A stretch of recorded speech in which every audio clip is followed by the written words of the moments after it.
GATE, graduate aptitude test in engineering. ये exam India में engineering के 4 साल खत्म होने के बाद ले जाती है।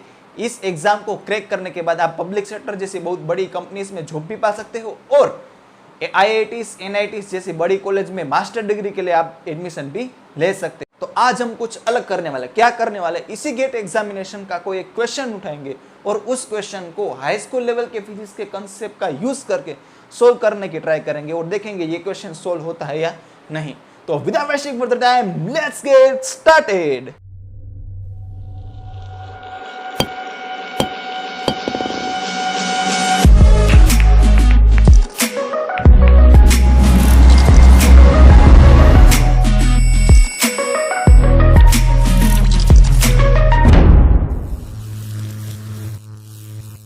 ओके, जो हम आज क्वेश्चन उठाने जा रहे हैं वो मैकेनिकल इंजीनियरिंग के गेट एग्जामिनेशन में 2011 में पूछा गया था।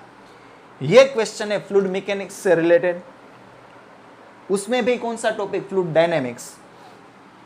This question was asked in GATE, graduate aptitude test in engineering of mechanical engineering branch, which was asked in 2011। Okay, मैं क्वेश्चन आपको डिस्प्ले करता हूँ, आपको समझाऊंगा, फिर हम ट्राई करेंगे फिजिक्स के कंसेप्ट का यूज करके ये, लेकिन ये क्वेश्चन होता है या नहीं। सो क्वेश्चन क्या कहना चाहता है, figure shows the schematic for the measurement of the velocity of air. The data is given, density of the air is 1.2 kilogram per metre cube through a constant area duct using the pitot tube and a water tube manometer. Okay, pitot tube आया है और manometer आया है, दोनों चीज़ें हमको physics में आती है पढ़ने में। The differential head of the water, water की डेंसिटी दे रखी है, कितनी है, 1000 किलोग्राम पर मीटर क्यूब। ना दे रखी हो तो भी हमको पता ही है।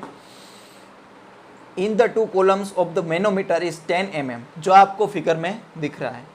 Take the acceleration of due to gravity is 9.8 metre per second square. The velocity of air in metre per second will be, हमको कहना है। 4 ऑप्शन दे रखे हैं, उसमें से कोई ऑप्शन एक हमको टिक करने का रहेगा।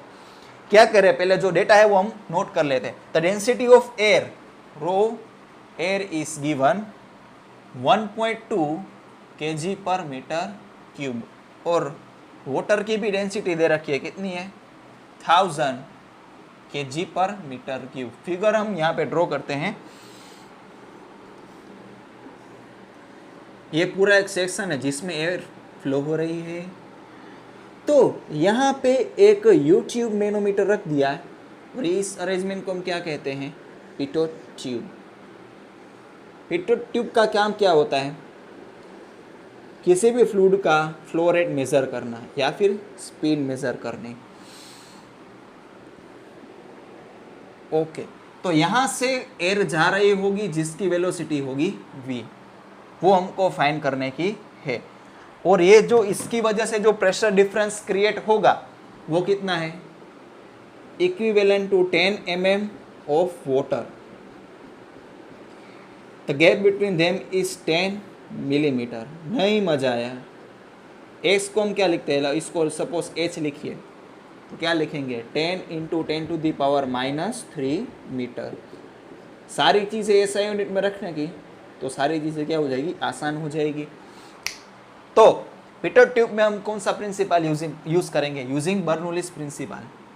0.1 लेंगे यहाँ पे और यहाँ पे 0.2 लेंगे।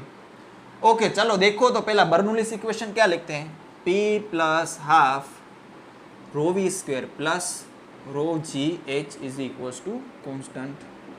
ओके, तो दोनों चीज़ों पे एनर्जी कंजर्व होगी, तो यहाँ पे हम क्या लिख सकते हैं, P1 + ½ ρv1² plus ρgh1 is equals to P2 + ½ ρv2² plus ρgh2।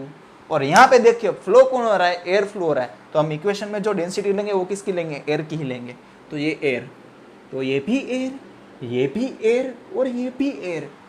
और यहाँ पे देखिए आप हमसे डेटा से हम इस पॉइंट की हाइट लेंगे 0.1 और 0.2 की, तो ऑलमोस्ट कितनी है, h1 = h2 सेम ही है।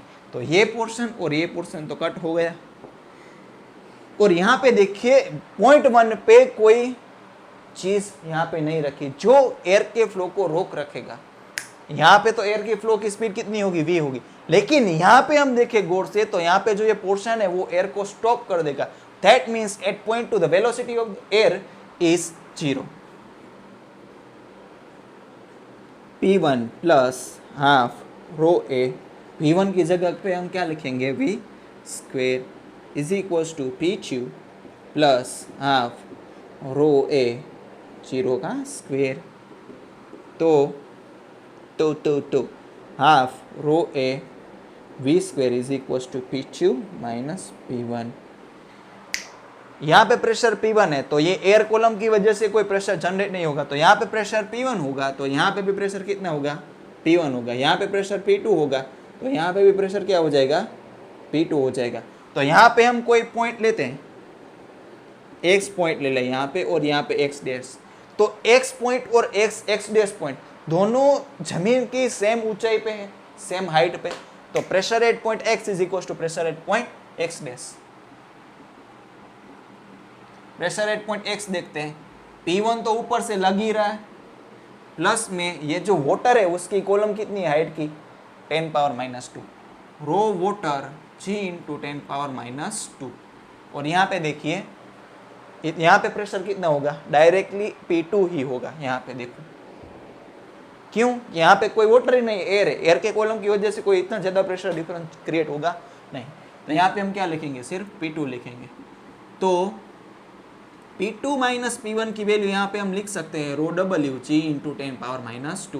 तो यहाँ पे उठा के ये जो वैल्यू है यहाँ पुट कर दीजिए तो हमारा आंसर आसानी से आ जाएगा। रो ए की वैल्यू लिखते हैं हम 1.2, v स्क्वायर तो फाइंड करने का है। P2 माइनस P1 रो वाटर की वैल्यू है 1000 और इसकी वैल्यू हमको बोला है 9.8 लेने का है, g की वैल्यू, और इसकी वैल्यू है 10 पावर माइनस 2। तो गौर से देखिए इस चीज़ को, कौन सी, इस चीज़ को, तो यहाँ पे 2 पॉइंट्स तो निकल ही जाएंगे, तो यहाँ पे क्या आएगा 0.6। तो v square is equals to 98 divide by 0.6। Okay, तो हम ऐसे लिख सकते हैं v square is equals to 980 divide by 6। Okay, तो बस यहाँ से हम कैलकुलेटर का यूज़ करते हैं और देखते हैं कि आंसर मैच होता है या नहीं है।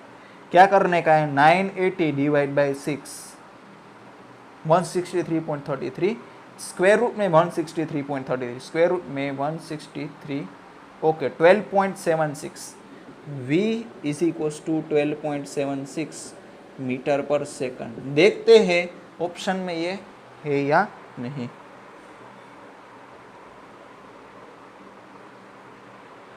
Yes, it is nearly equal to 12.8. So option B is the correct answer. Is the wow. ये क्वेश्चन था गेट एग्जामिनेशन का जो आप 4 साल इंजीनियरिंग पढ़ने के बाद देने वाले हो। देनी चाहिए आप सबको एग्जाम, मैंडेटरी नहीं है देने की, लेकिन हमको देनी चाहिए तो हमको पता चले कि ऑल इंडिया लेवल पे इंजीनियरिंग करने के बाद हमारा लेवल कितना है, क्योंकि उसमें ऑल इंडिया रैंक आता है। और आप ये एग्ज़ाम क्रैक कर लो तो बहुत अच्छी बात कही जा सकती है कि आपने एग्जामिनेशन में इंजीनियरिंग में कुछ उखाड़ रखा है। तो बच्चों, गेट एग्जामिनेशन में जो फिजिक्स के टॉपिक्स कवर होते हैं same to same, sorry only physics नहीं, 11, 12 साइंस 6 तक का भी थोड़ा बहुत रिपीट होता है। मैथ्स तो 50%, ऑलमोस्ट 50% मैथ्स जो है वो आपका हाई स्कूल में से डायरेक्टली इंजीनियरिंग में भी पूछा जा सकता है। और फ्लूइड मैकेनिक्स से, थर्मोडायनेमिक्स से और थोड़ी बहुत बेसिक चीज़ें जो आपने रोटेशनल मोशन में पढ़ी होगी वो सब किस में आएगी, थियरी ऑफ मशीन में। तो बच्चों, हाँ, हम फिजिक्स के कंसेप्ट का यूज़ करके कोई कुछ गेट के एग्जामिनेशन के क्वेश्चन सोल्व कर सकते हैं। तो बस दोस्तों, मिलते हैं नेक्स्ट वीडियो लेक्चर में। तब तक सबको मेरा नमस्ते, खुदा हाफिज़, सत श्री अकाल, गुड बाय।